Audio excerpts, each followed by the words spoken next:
नमस्कार मित्रांनो, काल एक बातमी वाचली आणि खूप वाईट वाटलं की कफ सिरप सारख्या औषधामुळे निष्पाप बालकांचा जीव गेला। खरंच खोकला ही समस्या कफ सिरपनी निपटण्यासारखी आहे का? कारण लक्षणांवरती औषधं घेणं आणि तेही अशा पद्धतीच्या औषधींमुळे मृत्यू होणं हे निश्चितच विचार करण्यासारखं आहे। खोकला ही एक प्रतिक्रिया आहे। खोकला हा आजार नाही। कधी आमाशयाच्या सुजेमुळं, कधी हृदयावरती येणाऱ्या सुजेमुळं, कधी मूळव्याधीमुळं, कधी वजन वाढल्यामुळं, कधी ॲनेमिक कंडिशन म्हणजे रक्ताल्पतेमुळं खोकला येत असतो।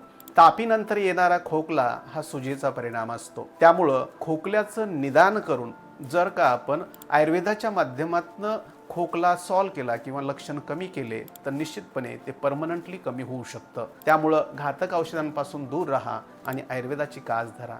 थँक्यू।